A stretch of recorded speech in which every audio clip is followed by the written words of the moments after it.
जय श्री राधे। जय श्री राधे। जय श्री राधे। जय श्री राधे।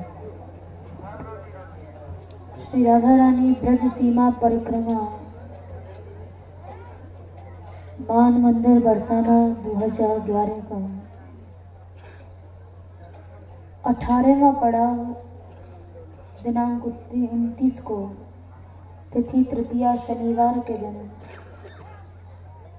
आज यहाँ मान सरोवर राधा रानी में पड़ा हुआ है।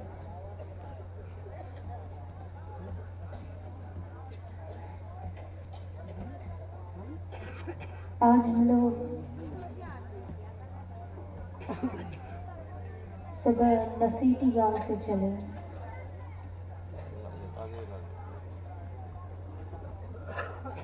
कई गांवों को पार करते हुए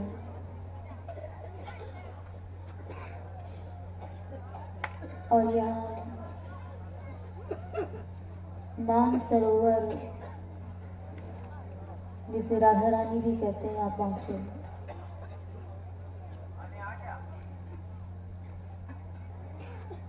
अब तक की यात्रा में श्री जी की मान लीला के कई क्षेत्र पड़ चुके हैं।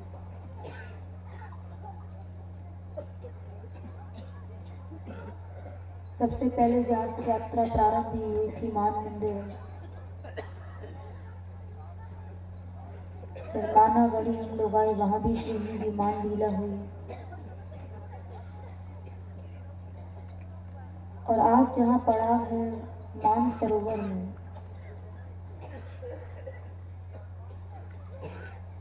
यहाँ भी श्री जी ने मान लीला की।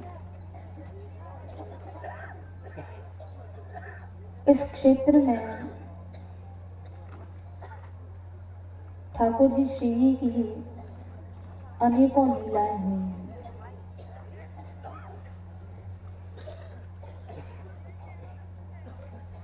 यहाँ इस क्षेत्र में महारास भी हुआ है।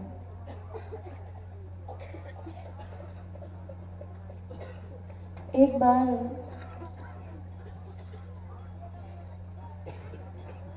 जब ब्रज गोपियों के साथ श्री कृष्ण यहाँ महारास कर रहे थे, तो उस महारास के मध्य एक बड़ी विचित्र घटना घटी।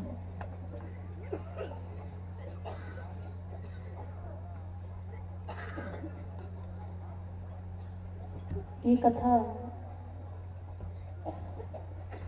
गर्ग संहिता में वृंदावन खंड 24 अध्याय में मिलती है।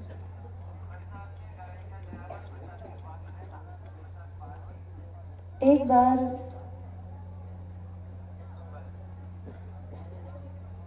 श्री कृष्ण के एक प्रिय भक्त थे आसुरी मुनि। ये नारद गिरी पर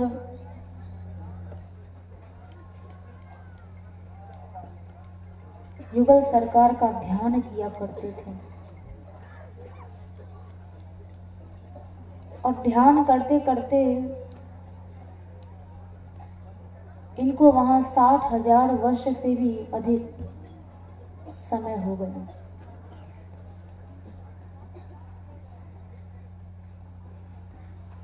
मनुष्य अंतर्मुख तभी होता है जबकि उसकी बहिर्मुखता चली जाती है। इतने हजार वर्षों तक ध्यानस्थ रहना ये कोई खेल नहीं है।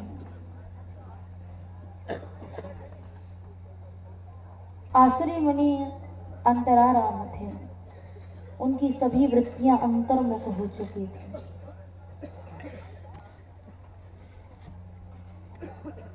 मनुष्य जब तक बहिर्मुख है, उसकी वृत्तियां बाहर है, संसार में है, संसार में वो जब तक सुख मानता है, विषयों में जब तक वो सुख मानता है, तब तक निश्चित है कि उसकी वृत्ति अंतर्मुख नहीं हो सकती है।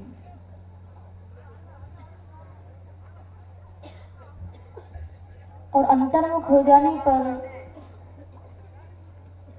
मनुष्य को बहुत शक्ति मिलती है। बहिर्मुख होने पर मनुष्य की शक्ति क्षीण हो जाती है। तो ये अंतर्मुखता की ही शक्ति थी जो आसुरी मुनि को ध्यान में बैठे बैठे 60,000 वर्ष से भी अधिक समय हो गए।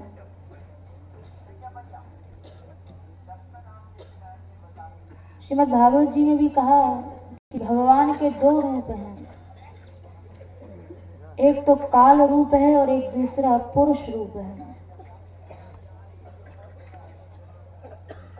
जो लोग जिनकी वृत्तियां अंतर्मुख हैं, उन अंतर्मुख लोगों के लिए भगवान का पुरुष रूप है, और जो लोग बहिर्मुख हैं, जिनका मन बाहर है, जिनकी वृत्तियां बाहर हैं, उनके लिए भगवान का काल रूप होता है। और उस रूप से भगवान उन लोगों की आयु को प्रतिक्षण क्षीण करते रहते हैं। तो वहां भागवत जी में आता है, वीर्याणि तस्याखिल देह भाजाम अंतर बहि पुरुष काल रूपहि। वीर्याणि तस्याखिल देह भाजाम अंतर बहि पुरुष काल रूपहि प्रयच्छतो मृत्यु मुतामृतम च माया मनुष्यस्य वदस्व विद्युः। हम लोग बहिर्मुख हैं, जिसके कारण हमारे लिए भगवान काल रूप हो जाते हैं, और उसी जगह जिन भक्तों की वृत्तियां अंतर्मुखी होती हैं, उनके लिए भगवान पुरुष रूप में रहते हैं। ये निश्चित है कि अंतर्मुख जिनकी वृत्तियां होंगी, उस भजन से निश्चित है कि मनुष्य की आयु बढ़ती है।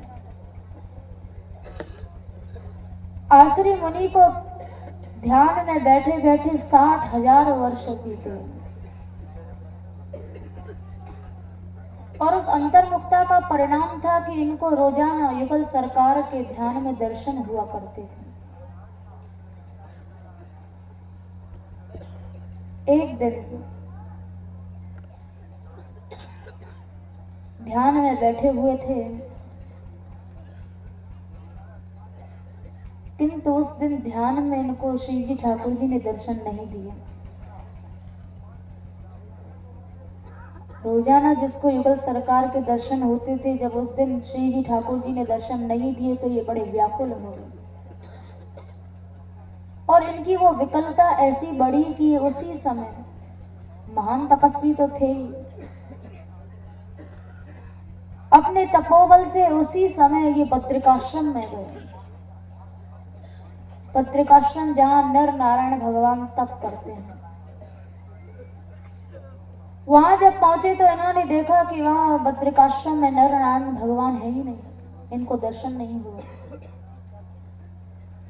तो बड़े परेशान हुए कि जहां प्रभु का नित्य निवास रहता है, आज भगवान यहाँ क्यों नहीं है, क्या कारण है। बद्रिकाश्रम के बाद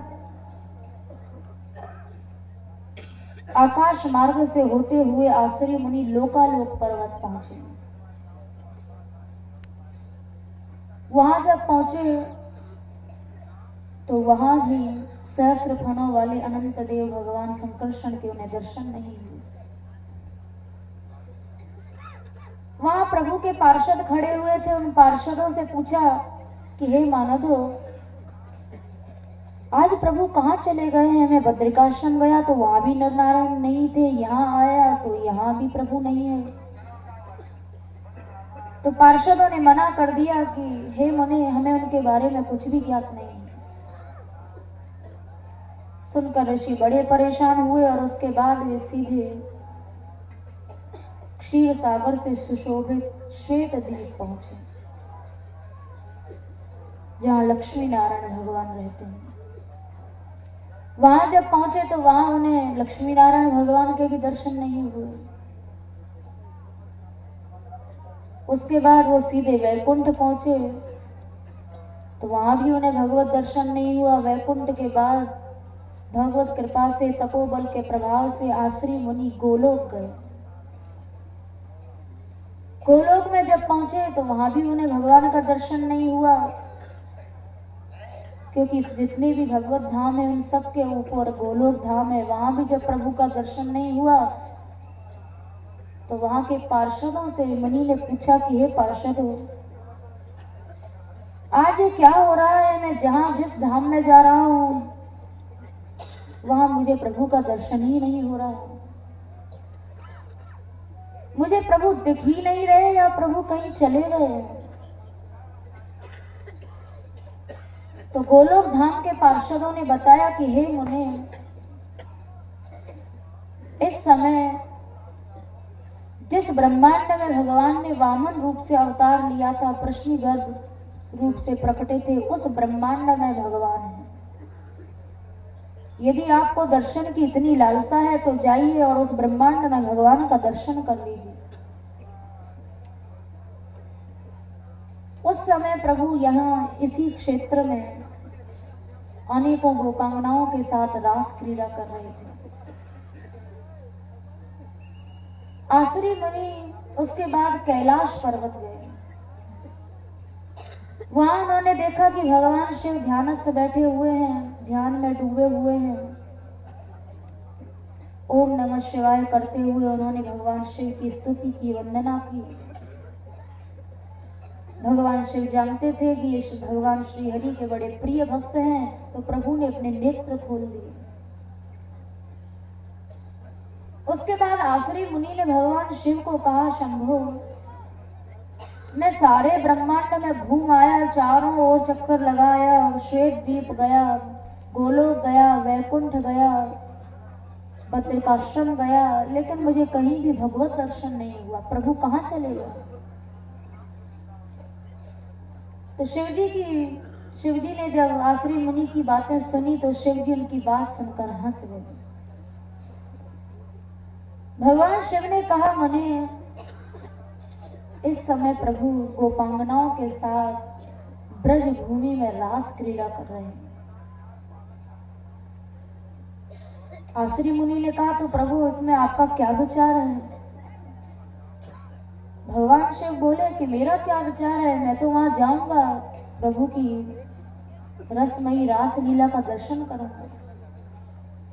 तो आसुरी मुनि ने कहा, तो शंभु, क्या मैं भी चल सकता हूं? भगवान शिव ने हंसते हुए कहा, ठीक है, यदि तुम्हारी इच्छा है तो तुम भी चलो। आसुरी मुनि और भगवान शिव दोनों ही वहां से चले और यहां मान सरोवर पर आए,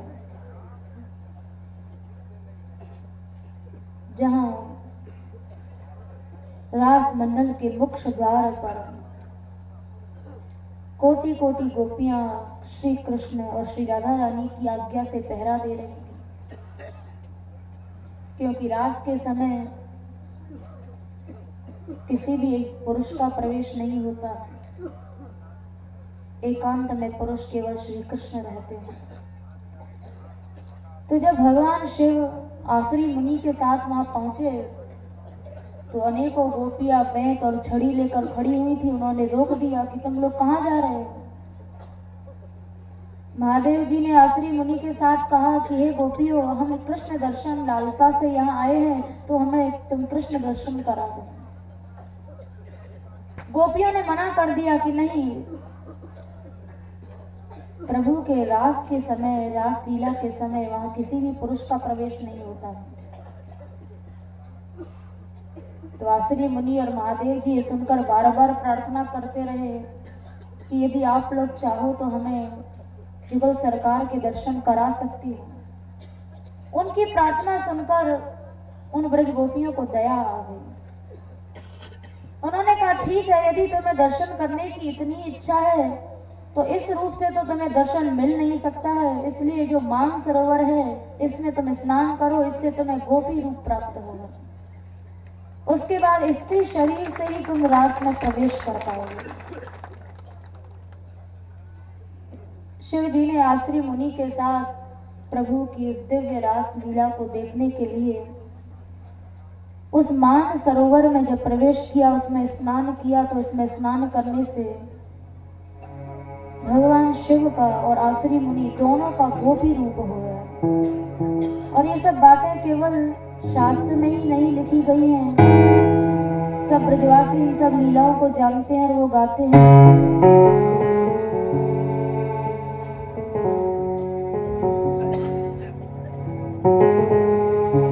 वृंदावन रास रचायो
मानसरोवर में स्नान किया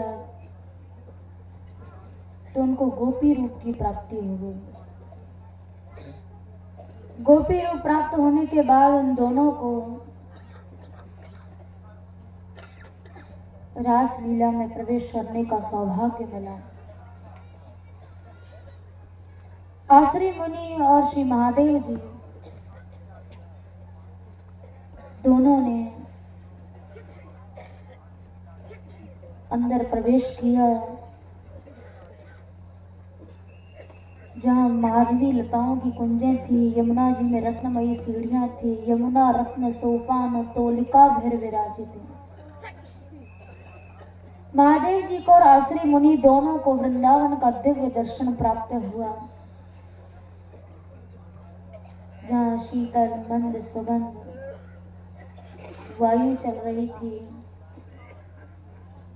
यमुना जी के आसपास की वायु कपूर की भांति ठंडी थी। यमुना जी का सुंदर निर्मल जल नीलमणि की तरह चमक रहा था। करोड़ों करोड़ों चंद्रमाओं के तरह श्री जी ठाकुर जी का मुख मंडल देखकर, उस दिव्य छटा को देखकर आसुरी मुनि और भगवान शिव दोनों जड़वत खड़े रह गए। उस रूप को देखा, वंशीधरम पीठ पतम वेत्र पाणिम मनोहरम श्रीवत्सांकम कौस्तुभिनम वनमाला विराजितम। जिन श्री ठाकुर जी का मेघ के समान नीला वर्ण है, हाथ में वंशी है, शरीर पर पीला पीतांबर धारण किए हुए हैं, वक्षस्थल पर कौस्तुभ मणि है, उन रासेश्वरी श्री राधा रानी और रासेश्वर श्री कृष्ण का दर्शन करके भगवान शिव आसुरी मुनि अपने आप को कृतार्थ मानने लगे। उन्होंने देखा कि श्री जी और ठाकुर जी दोनों नृत्य की मुद्रा में खड़े हुए हैं। कुणन नूपुर मंजी रकांच के यून भूषितम हार कंकण बालार्क कुंडल द्वय मंडितम। नृत्य की मुद्रा है, अंग अंग में गहने बज रहे हैं, कहीं किंकणी की ध्वनि आ रही है, कहीं करधनी की ध्वनि, कहीं बाजूबंद की ध्वनि, कहीं हार की ध्वनि, कहीं कंगन की ध्वनि। उस रस रास को देखने के लिए अनेकों देवगण अपने अपने विमानों पर चढ़कर आए हुए हैं, दुंदुभी बजा रहे हैं।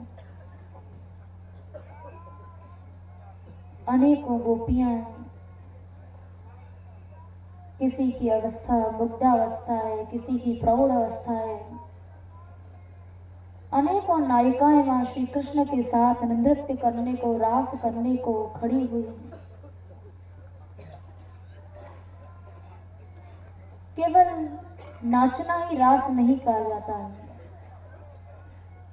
रास लीला में ठाकुर जी गोपियों के साथ, श्री राधा रानी के साथ अनेकों क्रीड़ाएं करते हैं, अनेकों लीलाएं करते हैं। कभी संप्रलंब की लीला की, कभी विप्रलंब की। संप्रलंब की लीला में गोपियां श्री कृष्ण के अधरामृत का पान करती हैं, कभी उनका आलिंगन प्राप्त करती हैं, कभी उनका अंग संग प्राप्त करती हैं। विप्रलंब की लीला में ठाकुर जी गोपियों को छोड़कर चले जाते हैं, तब विरह में कातर होकर गोपियां श्री कृष्ण को बुलाती हैं। उसके बाद कृष्ण के साथ कभी पुष्प क्रीड़ा होती है, कभी कंदुक क्रीड़ा होती है। यहां तक कि ऐसी ऐसी लीलाएं श्री ठाकुर जी गोपियों के साथ करते हैं कि ब्रज गोपियां स्वयं श्री कृष्ण बनकर और ठाकुर जी को अपनी भामनी बनाकर उनके साथ मनोरंजन करती हैं, विपरीत रति की लीलाएं किया करती हैं। ये लीला भागवत में भी सूत्र रूप से वर्णित की गई है। गति स्मित प्रेक्षण भाषणादिशु प्रिया प्रियस्य प्रतिरूढ़ मूर्तयः। ब्रज गोपियां श्री कृष्ण बन जाती हैं, श्री कृष्ण को अपनी भामनी बनाकर उनके साथ रास करती हैं, उनको नचाती हैं। क्योंकि रसानाम समूह इति रासः प्रभु की सभी लीलाएं रसमयी हैं, इसलिए उनकी तो सभी लीलाएं ही रास हैं। तो ठाकुर जी, श्री जी और ठाकुर जी और गोपियों की इन सब क्रीड़ाओं को देखकर महादेव जी और आश्री मुनि अपने आप को धन्य मानने लगे। उसके बाद आश्री मुनि ने भगवान शिव के साथ खड़े होकर राधा माधव की वहां बड़ी लंबी स्तुति की। कोटि चंद्र प्रतीकाश मौलिनम नंद नंदनम दान दक्षय कटाक्षैवम हरेंगम भेषताम मनम। दोनों को देखकर आश्री मुनि ने कहा, कृष्ण कृष्ण महायोगिन देव देव जगतपते पुंडरीकाक्ष गोविंद गरुड़ध्वज ते नमः। जनार्दन जगन्नाथ पद्मनाभ त्रिविक्रम दामोदर ऋषिकेश वासुदेव नमोस्तुते। बहुत बड़ी स्तुति की और उस स्तुति का भावार्थ है कि भगवान शिव और आश्री मुनि दोनों राधा माधव के सामने खड़े हुए हैं, हाथ जोड़कर नेत्र बंद करके स्तुति कर रहे हैं। प्रभु आप दोनों परिपूर्णतम हैं। पृथ्वी के भार को हल्का करने के लिए और इस पृथ्वी को रसमयी बनाने के लिए आपका अवतार हुआ है। और इस भूमि में आपने जो क्रीड़ाएं की हैं, इन क्रीड़ाओं के कारण ये भूमि बड़ी महान बन चुकी है। संसार में जितने भी तीर्थ हैं, जितने भी महत्वपूर्ण स्थल हैं, उनमें सबसे महत्वपूर्ण है ये ब्रज भूमि की, क्योंकि यहाँ ठाकुर जी ने ब्रज गोपियों के साथ अनेकों प्रकार की लीलाएं की। यही स्वकीय भाव की भी लीला हुई, यही परकीय भाव की भी लीलाएं हुई। आश्री मुनि ने कहा, प्रभु आपके अनेक अंश अंशांश कला आवेश पूर्ण अवतार होते हैं, किंतु इस भूमि में, ब्रज भूमि में आप परिपूर्णतम होकर प्रकट हुए हैं। इसलिए ये भूमि बहुत गौरव को प्राप्त हो चुकी है। जब इस प्रकार से स्तुति की तो उस स्तुति को सुनकर राधा माधव दोनों हंस गए। उस स्तुति को सुनकर प्रसन्न होकर श्री कृष्ण ने कहा, हे मुने, आप जैसे निष्काम भक्तों की भक्ति से हम बड़े प्रसन्न हैं। तुमने अपने भजन के द्वारा हमें अपने वश में कर लिया है। भगवान ने निष्काम भक्तों को सबसे ज्यादा प्रियता का स्थान दिया है। भगवान कहते हैं कि निष्काम भक्तों के पीछे पीछे मैं घूमता हूं कि जिससे इनकी चरण रज मेरे मस्तक पर पड़े और मैं पवित्र हो जाऊं। भगवान को अचंचल भक्त जितने प्रिय हैं, निष्काम भक्त जितने प्रिय हैं, उतना संसार में कोई भी नहीं। क्योंकि निष्काम भक्ति की पहचान है कि उसके अंदर कभी कामना पैदा नहीं होती, कभी किसी चीज की भूख, किसी चीज की इच्छा पैदा नहीं होती। भूखा है तो रोटी की इच्छा नहीं करेगा, प्यासा है तो पानी की इच्छा नहीं करेगा, निर्धन है तो धन की इच्छा नहीं करेगा। और इसी वृत्ति से मनुष्य को रहना चाहिए यदि भगवान का प्रिय बनना है तो। भागवत जी में बात कही है कि धर्मार्थम अपि नेहेत यात्रार्थम वा धनो धनम अनीहा नीह मानस्य महाहेरे वृत्तिरा। महाहेरे अजगर वृत्ति से मनुष्य को रहना चाहिए। जो कुछ मिल गया, नहीं मिला, सब परिस्थितियों में संतुष्ट रहे। धर्म के लिए भी कभी धन की इच्छा ना करे, जीवन यात्रा के लिए भी कभी धन की इच्छा ना करे। ऐसी अनीहा जब मन में आ जाएगी, ऐसी अनपेक्षता जब मन में आ जाएगी, तो अपने आप उस वृत्ति से सारे काम अपने आप पूर्ण हो जाएंगे। वहां भगवान ने उन दोनों की निष्किंचनता से प्रसन्न होकर कहा, निष्किंचनो यह शांतश्चा जात शत्रु मत सखा तस्माद युवाभ्याम मनसा व्रियताम ईप्सितो वरः। भगवान ने कहा कि हे शंभो और हे आसुरे, तुम दोनों मेरे निष्किंचन भक्त हो, इसलिए मुझे बहुत प्रिय हो। भगवान शिव स्वयं आसुरी मुनि को महाराज में ले गए थे, क्योंकि भक्त की पहचान है कि भक्त के अंदर द्वेष नहीं होता है, भक्त के अंदर तितिक्षा होती है, सौहार्द होता है, मैत्री होती है, करुणा होती है।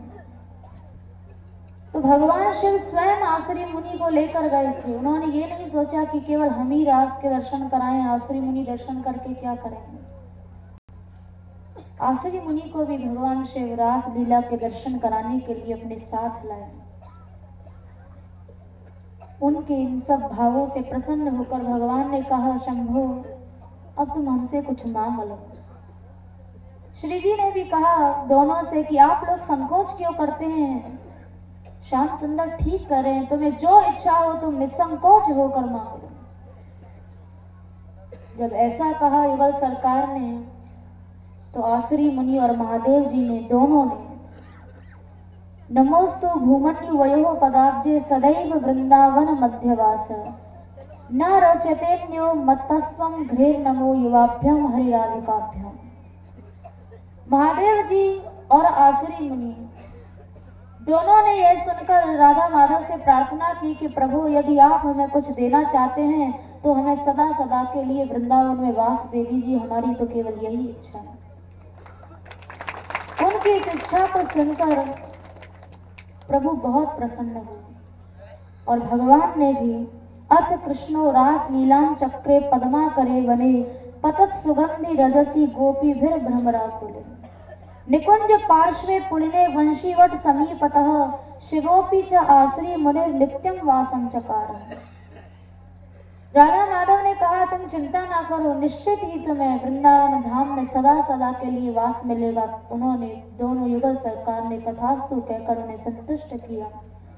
तो वंशीवट के पास उसी समय से महादेव जी गोपीश्वर रूप से विराजते हैं। आज भी वंशीवट के पास गोपेश्वर भगवान का मंदिर है। तो राधा माधव की कृपा से, उनके वरदान से उन दोनों को वृंदावन में वास मिला, सदा सदा के लिए उनको धाम वास की प्राप्ति हो गई। मानसरोवर में स्नान करने से, आज जहां हम लोग गए थे,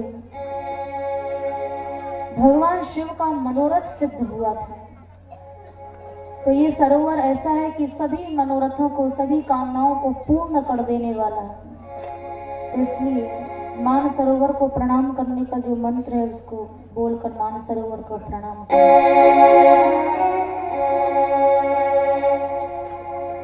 मनोरथ सिद्धि रूपाय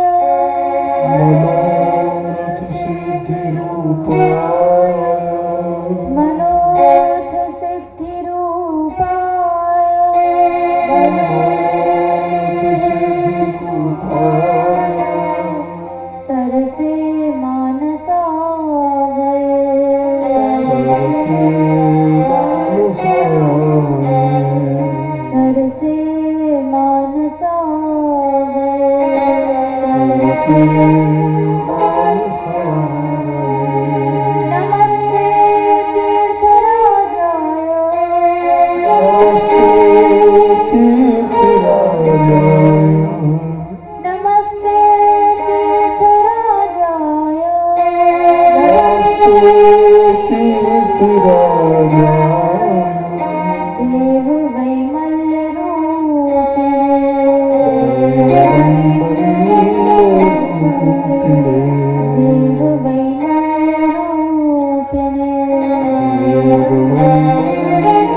मानसरोवर के चारों ओर जो वन है, उस वन का नाम है वार्तावन। वार्तावन नाम इसलिए है क्योंकि वो वन जो है वो सत्य का प्रकाशन करने वाला है। और सत्य क्या है? सत्य यही है कि भगवान की शक्ति से ही ये सारा संसार उत्पन्न हुआ है, भगवान ही हम सबके मूल है। यही बात सत्य है, क्योंकि भगवान ने श्रीमद् गीता जी में भी कहा, भूमि रापो नलो वायु खम मनो बुद्धिरेव च अहंकार तीयम में भिन्ना प्रकृतिर अष्टधा। भगवान ने दो प्रकार की प्रकृति बताई, एक परा प्रकृति और एक दूसरी अपरा प्रकृति। तो अपरा प्रकृति जो है उसमें 8 चीजें आती हैं, पृथ्वी, जल, तेज, वायु, आकाश, मन, बुद्धि और अहंकार। तो इन 8 चीजों को बनाने वाले भी भगवान ही हैं, और दूसरी जो है पराशक्ति, वो इससे आगे की चीजें हैं जिससे हम सभी जीवों की उत्पत्ति हुई। तो भगवान कहते हैं कि चाहे परा हो या अपरा हो, इन दोनों शक्तियों को धारण करने वाला जो ईश्वर है वो मैं ही हूं। तो ये जो सारी सृष्टि है इसका विस्तार भगवान की परा और अपरा इन दोनों शक्तियों के द्वारा ही हुआ है। तो इसलिए संसार का जो मूल है वो भगवान है, और यही बात एकमात्र सत्य है। और इस सत्य को प्रकाशित करने के कारण यहाँ के इस वन का नाम वार्ता वन हुआ। इस मंत्र का भावार्थ भी यही है कि ये वन इस सत्य बात को प्रकाशित करने वाला है। इस वन को भी प्रणाम करना। सत्याय सत्य रूपाय, सत्याय सत्य रूपाय, सत्याय सत्य रूपाय, सत्याय सत्य रूपाय, सत्यवाक्य प्रकाशिने,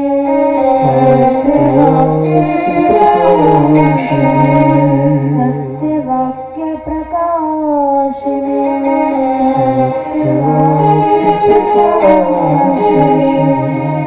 वार्ता वनायते तुभ्यं, वार्ता वनायते तुभ्यं, वार्ता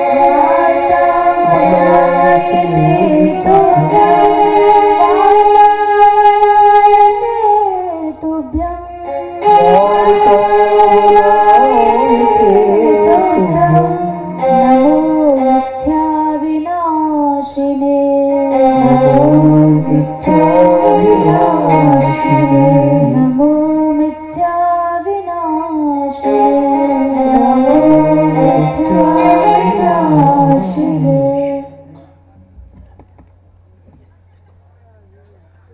मानसरोवर में एक तो ये लीला थी कि सरोवर में स्नान करने से महादेव जी को और आसुरी मुनि को सखी रूप प्राप्त हुआ, जिससे उन्हें महाराज में प्रवेश मिला। उसके अलावा भी यहाँ अनेकों लीलाएं हुई हैं। यहाँ की सभी लीलाएं बड़ी अद्भुत हैं, बड़ी विचित्र हैं। होली के समय जब नंदगांव और बरसाने में समाज होती है तो वहाँ होली के पदों में मान सरोवर की लीला का वर्णन मिलता है। एक बार वहाँ उस पद में वर्णन मिलता है कि श्री जी ललिता आदि सखियों के साथ यहाँ आए। उस समय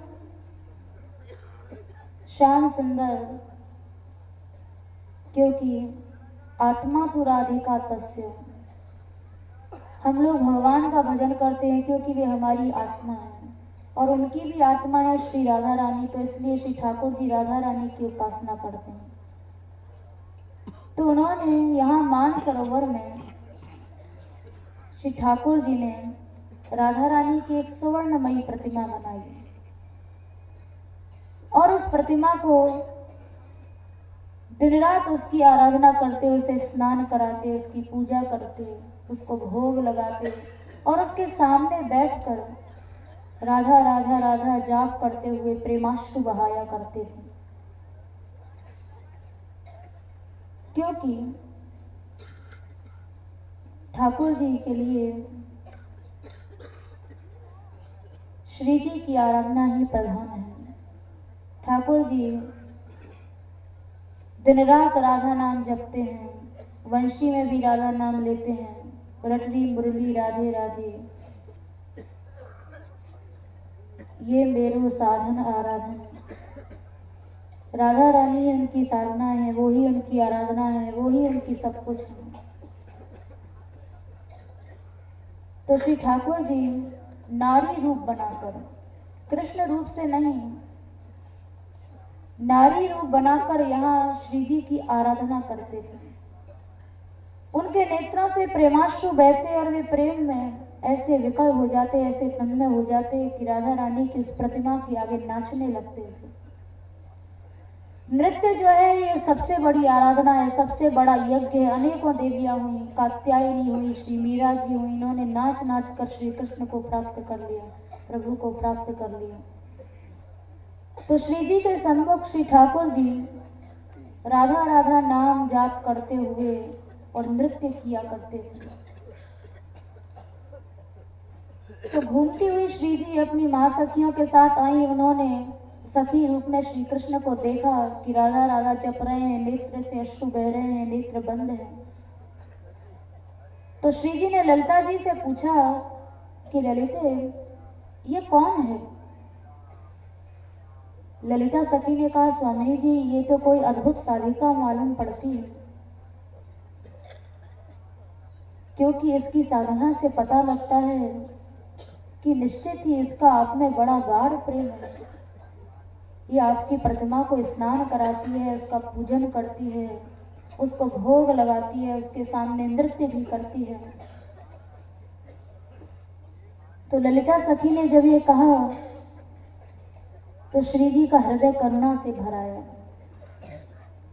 उसके बाद ललिता सखी को सब कुछ मालूम था कि ये तो साक्षात श्री कृष्ण है, क्योंकि राधा रानी की ऐसी उत्कट आराधना श्री कृष्ण के अलावा भला कौन कर सकता है। बाद में ललिता जी ने बता भी दिया कि ये कोई साधारण साधिका नहीं, ये तो आपके प्राण प्रियतम स्वयं श्री कृष्ण है। उसके बाद श्री जी से उनका मिलन हुआ। ये लीला भी यही मानस सरोवर यही हुई थी। उसके अलावा भी रसिकों ने अनेकों पदों में लिखा श्री जी की लीला के बारे में, ठाकुर जी की लीला के बारे में। यहाँ एक पद में बड़ा सुंदर वर्णन आता है कि ठाकुर जी बार बार कभी श्री जी को मनाने के लिए तो कभी श्री जी का दर्शन करने के लिए बार बार यहाँ मान सरोवर पर आते हैं। तो उसको महापुरुषों ने पद में लिखा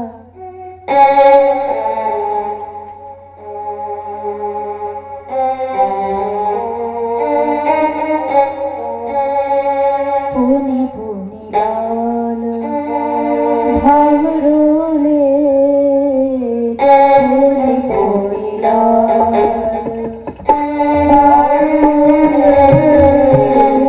पुनि पुनि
श्री जी का दर्शन करने के लिए, कभी श्री जी को मनाने के लिए बार बार मानसरोवर का चक्कर लगाते हैं, बार बार यहाँ इस भूमि में आते हैं।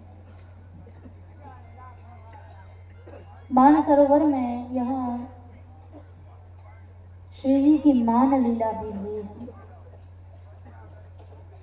उसको भी रसिकों ने अपनी अपनी वाणी में लिखा, मान सर शोभा संघट माई, जहां कछ होत मान को संभ्रम, नागरी दहत भुराई, अवनी अमल कहा प्रतिबिंबित, गोरे तन पे छाई।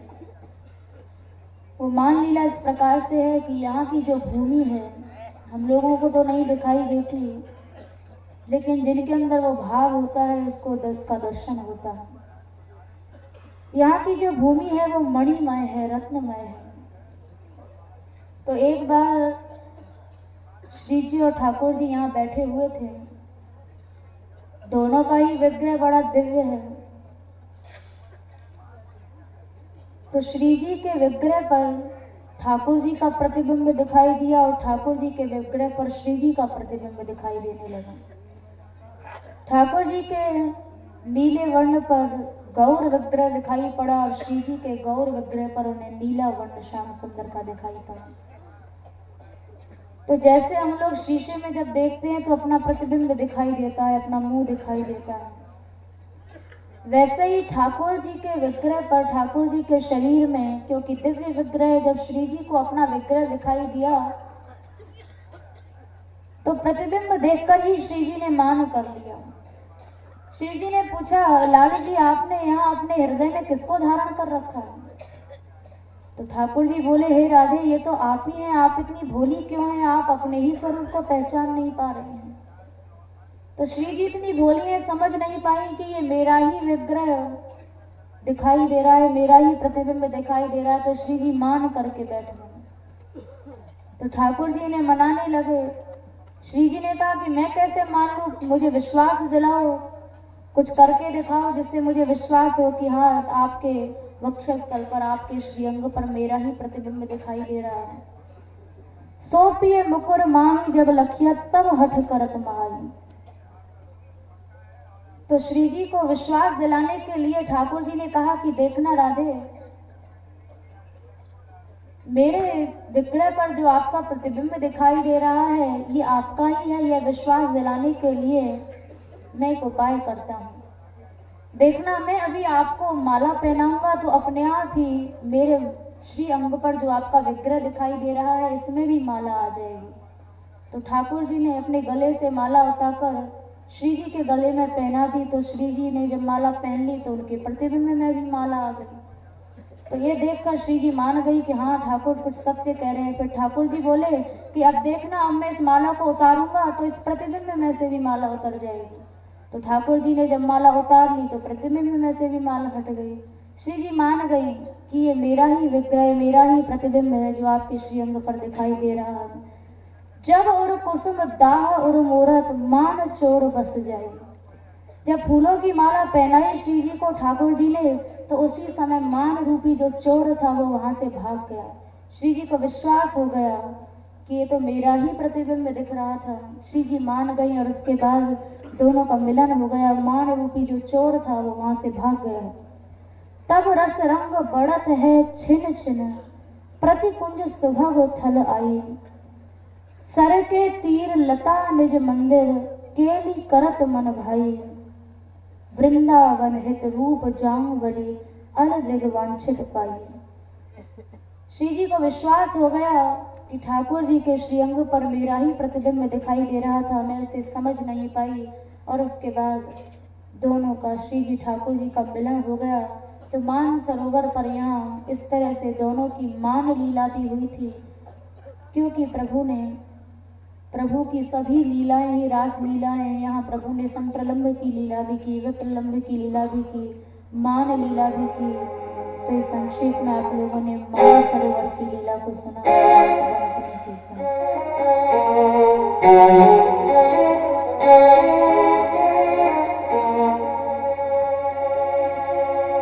Radhe Govind Govind Radhe, Radhe Govind Govind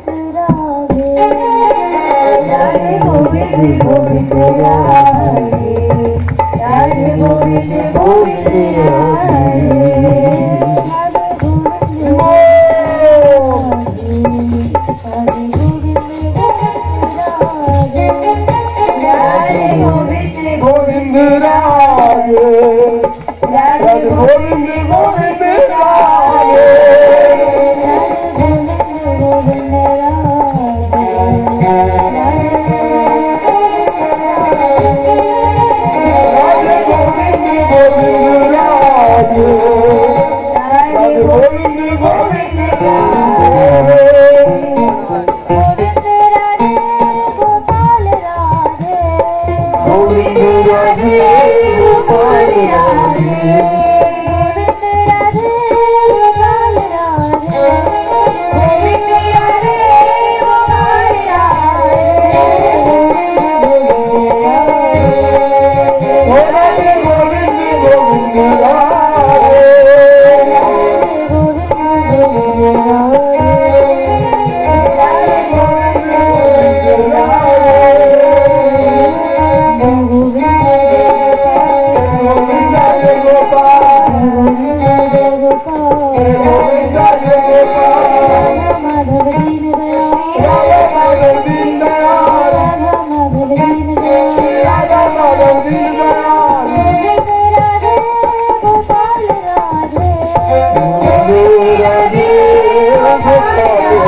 Radhe Gopal Radhe